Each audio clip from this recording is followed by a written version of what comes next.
Hello and welcome to Journeys and Journals. I'm Bernie Martin Beck, and I get to talk to the people who live here in Southern Oregon, Northern California. The state of Jefferson, as it's so often called. It almost was a state. You may have heard that the day they were getting together to say, we're going to go independent of California and Oregon, war broke out. And that's what this show's all about. First-person history. Someone who knew the story that I was just lucky enough to hear. Please come tell the story on TV. I'd like to welcome Bill to our TV show. Your last name, Bill? Menke. Ooh, Menke. Yes. Now, where does that name come from? It's a different nationality than I know. That's a Dutch name, which has been shortened. What's the big, long Dutch name? Well, it would still pronounce the same. Oh, it's spelled with lots of... They just took a few letters out. Oh, well, Holland is very near and dear to my heart, since that's Marcel, my nephew by marriage, his homeland, and we visited it because I fell in love with it. Your home on the Oregon coast has a lot of similarities with Holland. I wasn't aware of that. Growing beautiful flowers, and that's one of the things I think about the South Coast, as you call it. Yes. When I was a kid, they used to have Lily Festival over there, and they grew acres and acres of lilies. But you live north of the Oregon border by how far, when you were a kid? Approximately 60 miles. And that's not a 1-hour drive. No, not even today. It takes about... In those days, it took 2 or 3 hours. You remember that trip as crooked as a snake back? Yes, yeah, remember it very well. Yeah. Very seldom that we ever went to the California border, but I do remember it was a far way to go. Now, where did you go to buy food and things like that? We bought it right in Port Orford. You had a town of how many people? What was the size of Port Orford? It was pretty good size in those days. I'd say it was 2,000, 2,100. Was it lumbering that? Mostly fishing. Fishing? Fishing and lumbering, but mostly fishing. Now, does fishing come into your family background? Yes, my father was a commercial fisherman. What's that mean? I mean, did he go out early in the morning and back late at night, or was that a week-long trips? Or? Well, the short answer to that would be yes. If they got a good catch, they came right in? Right, right. He would get up probably every morning of the year around 3:30 or 4 o'clock at the latest. And hop in the jitney inn.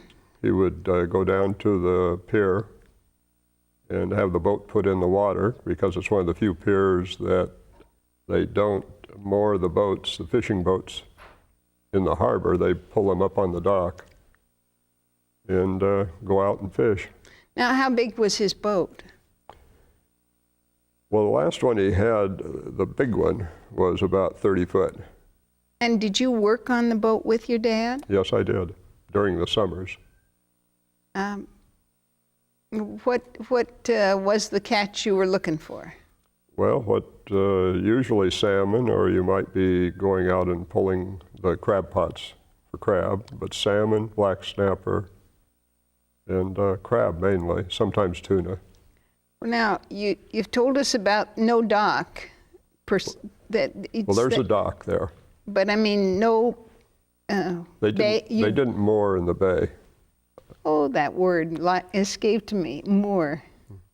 The reason that they didn't have a regular harbor like Coos Bay, or Marshfield as it was called, is that how you remember the city of Marshfield? I remember it as Marshfield. Yes. And they had a good harbor because they'd go upriver, right? Well, it's not really a protected harbor. It's called something else, and I don't know. I can't recall what they called it a safe harbor, I believe. where the boats could come in. And Japanese fishing boats sometimes would come in there. But they would, if they moored, they'd moor out maybe a half mile or a mile. Well, that's one of the stories I want you to tell, because you know about Japanese boats that few people in these parts have heard first person. The wartime. You brought the book, Port Orford. What happened when war broke out in the Pacific to a little town called Port Orford? Well, one of the things I remember, and I was very young at that time, I was probably, that was in 1942, early part of 1942. So I would have been 8 years old. But in October of 1942, a Japanese submarine sank an oil tanker about 25 miles south of Port Orford. Probably about where Gold Beach is or where the Rogue River comes in. And it was an oil tanker from, I believe, from Santa Barbara, the Doheny. And the Japanese submarine torpedoed it sometime around October 5th, 1942. I'm just going by memory. Wow. And that night, we lived in a house that overlooked the ocean, overlooked the harbor, overlooked the ocean on one side, and then you could see the ocean off in the distance from the other side of the house. And when we got up in the morning, my father got up to go to work, there were trenches dug in our yard. Why trenches? Who would do that? Well, the Army sent a group up, and they dug trenches and put in sandbags and put in gun. They had machine gun emplacements and different things in our front yard. In your yard? Yes. And you were in the house all this? We were in the house. I don't know that anybody ever woke up. Sound asleep. Were there men there in the morning? Oh, yes. Yeah. They were just clearing everything up at the time. And the thing that we were told was that by mistake, there had been a report of a submarine off the coast. And that's all we knew at the time. Later on, through some research, we found out that there had actually been a sinking of the oil tanker. Wow. So they had, we were in a very prominent position where our house was. There was a Coast Guard station further up the road from us. And some of the survivors off the ship were brought into the Coast Guard station and into like an armory that was in town. Actually, it was just a big building. Of course, there were workers on that oil, and men were killed as well? Only one person killed, is my understanding, and that was the captain of the ship. Oh, he went down with... He was last one off, and he was sliding down a rope that had oil all over it, and he slipped and fell. He slipped off before he hit the water, and no one ever saw him again. So that's what captains do. They're the last ones off the ship. Well, he was the last one off.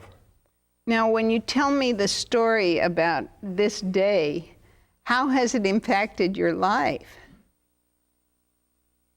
Well, I don't know that it's always been something to look back on. I don't know that it's really impacted it. There were other things that happened during the war there, like the balloons that came over with incendiary devices.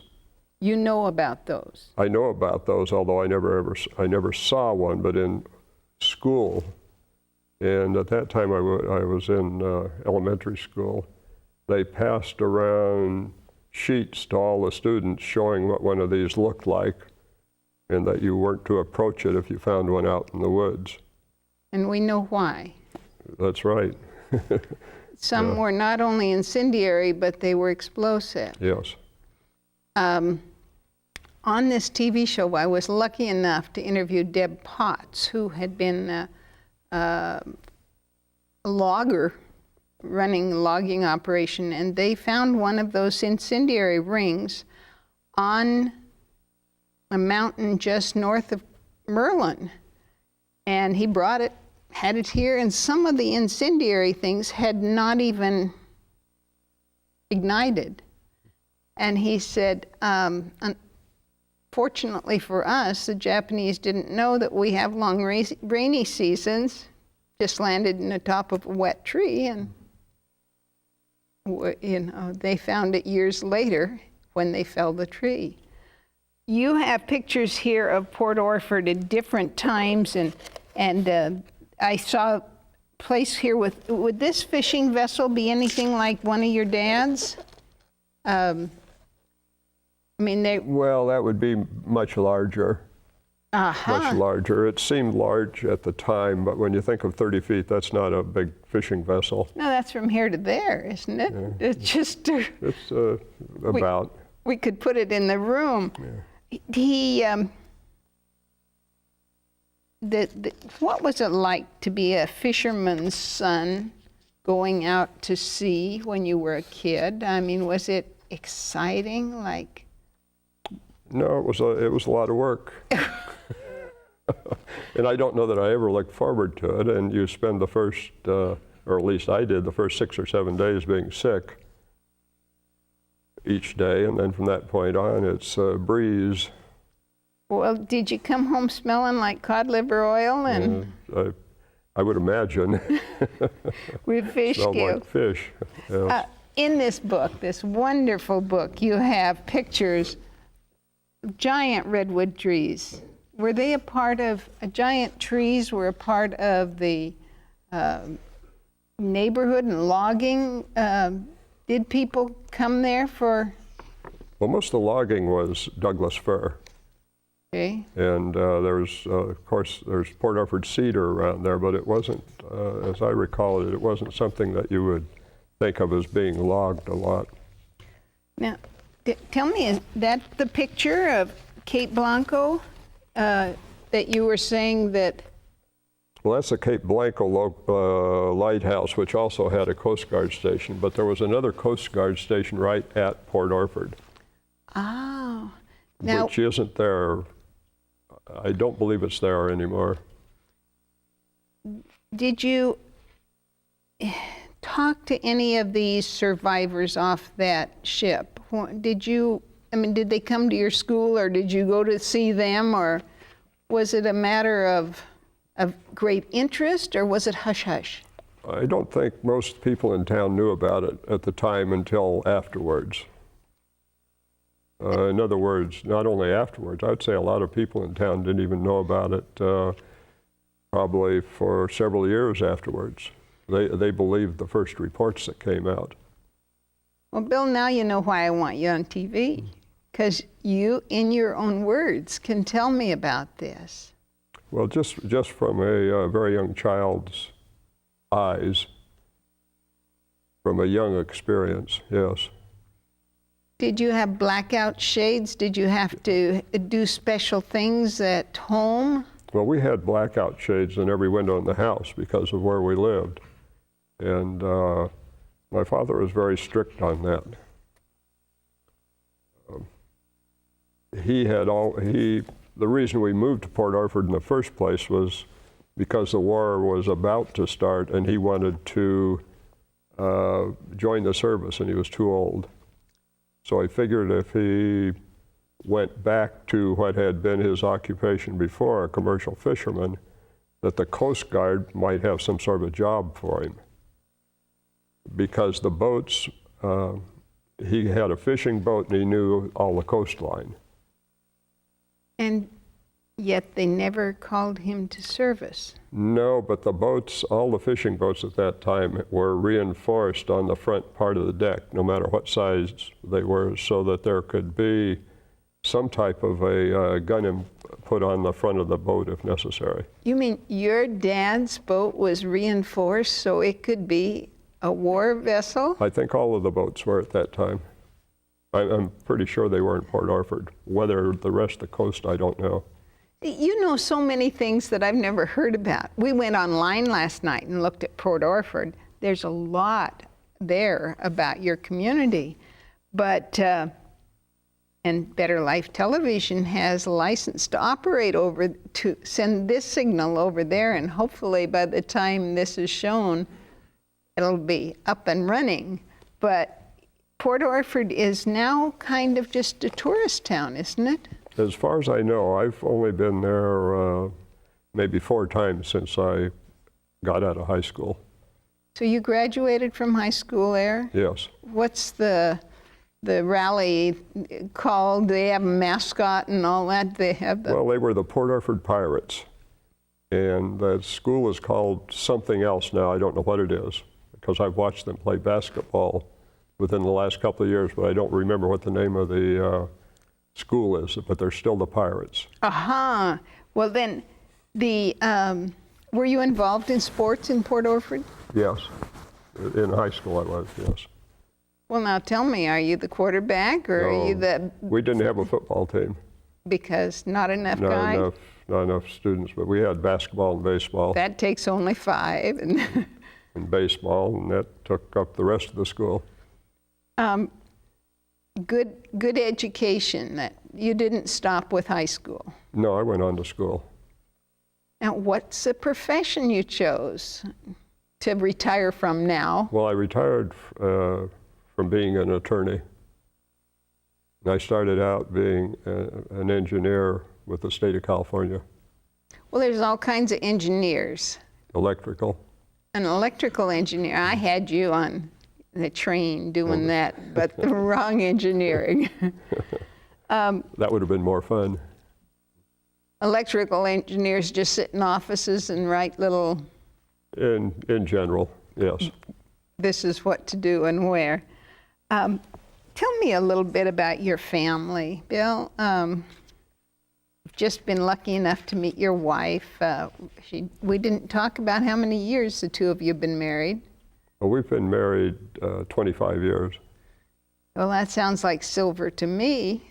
It's close enough. That's right. Well, we just pushed our golden. So what about, now this vehicle is something that's, I don't know if this is an actual picture or not. No, well, it looks to me like it's a drawing of a Japanese submarine. What's on top of this submarine? That's an airplane that was stored in a watertight compartment. Down inside here? I Someplace? believe so. I believe it went, I'm not quite sure how it operated. I do know that they were in a watertight compartment on the sub. And then they would fly and make excursions from the sub. Did you know about this during your wartime, during your childhood? Vaguely. Because there was talk about it. Vaguely, yeah, probably during the last part of the war and while I was in high school. You know, kids have a way of overhearing table conversation between dad and mom and things like that. Because this man, he's the real pilot, huh? Yes. And I believe they invited him, the Japanese pilot, I believe, was invited to some sort of a celebration in Oregon. I don't know what part of Oregon, whether it was... Well, it was Brookings. Brookings? Yeah, he became kind of an... He was I don't want to say a hero. I don't believe he was a hero, but he was treated very well while he was here. Right, and he was... that's online too, that whole story. If you want to look it up on your computer, just look at Brookings, World War II. My husband's behind the camera, and he's the one that found it. But what about this place? Did you ever go there? Well, I used to fish that's in Hubbard's Creek, and the old Roosevelt Highway at Hubbard's Creek. And that says about 1920, so I never saw it like that, but we used to fish in Hubbard's Creek all the time when I was a youngster. Now, there is no easy to understand why this would take several hours to go 50 miles. That road is crooked. It's crooked. It was a dangerous drive. It was in parts of it. It goes right along the cliff, and I'm not sure that's the. It must be the highway that is 101 now, or is that 101 or highway, whatever the coast highway is in that area now. 101. What about this fancy house? Well, that's the Lindbergh House, and a lot of people don't know about the Lindbergh House, but the Lindbergh House, the author of the book lived in the Lindbergh House for a while, but that is a fantastic house when you go inside of it. The children's bedroom, had closets and cupboards that were carved into fairy tale stories. Oh my, I've never heard of such artwork. And it had carpets, rugs from the Orient and everything on the walls and everything. It was a pretty neat place. Now, you've been in the house? Yes, I have. As a child? Well, I've been in the house as an adult even. One of the few times I visited Port Orford as an adult. Who were your playmates? Here you are clear up on the mountain and working and all in the summer, but was the community a lot of get-togethers? Oh, yes. Yeah, well, where we lived, even though it was up on overlooking the ocean and everything, Port Orford's very small. You could walk downtown, and if you had a bad leg, it'd probably take you 5 minutes, but or ride down on the bicycle or something. In 1 minute. That's right. So it's just a small town. I love to ride down hills on bikes, but I never really liked that going uphill. I always seemed to run out of speed just before I got to the top, and can I make it fall over? And but this Lindbergh House, now that's coincidence with the name, or do you know if they were related? I don't believe that there's any relation to the other Lindbergh. It's sort of an unusual name. Now, you have this dance hall or dance tent here in this book. Do you know what that's about? No, that's way before my time. We never had anything like that when I was there. It's called a Dance Pavilion, Port Orford, Agents 19 and 14. That's before our time by a bunch. Way before. Yeah. I love the vehicles. They're carrying hay, so they'd be a hay wagon, but loaded so heavily. This book you've brought is just fantastic. Yeah, there's farming, or was farming, on the outskirts of Port Orford, the dairy farms, different things like that. Some of those pictures date way back. It took the author of the book a long time and a lot of research to put that together. What a store. This reminds me of the old one there at Gold Beach with merchandise clear to the ceiling. We're over at Wairika, they'd used lumber freely, but you weren't a logging town, so you probably didn't. They had to put shelves where they could, and do you remember stores being small? Well, we never had a store like that in town when I was there. I'll guarantee that. There was a couple of saloons, one for sure. There was a bank, a dentist's office, about 3 restaurants, 2 hotels, and a half a dozen stores of various kinds, but nothing like that. Not while I was there. Well, we were lucky enough to go over to the beach. Just happens to be closer to Brookings, but we sure loved it. That's Bernie and her brother Henry and sister Sharon. I want to thank you so much, but do you have one story about your dad or mom that you can tell us right in the last couple of minutes we have to share? It's hard to think of a story about my father when he wasn't working. Because when he was working and I was going to school, I very seldom saw him. I just saw him during the summers, and I worked for him, but he did all the work, really. Well, summers came, and then you went to work too, Right. on that ship or boat. You call it a boat, fishing boat. A ship or a boat, fishing boat. In that unique harbor. I'm Bernie Martin Beck, and I just want to thank Bill so much for being my guest on Journeys and Journals. It was interesting, and I thank you for bringing this to at least somebody's attention. You bet. And when you find more stories or we get the viewers to send in more stories, let's do it again. All right. Thank you so much. I'm Bernie Martin Beck saying bye for now.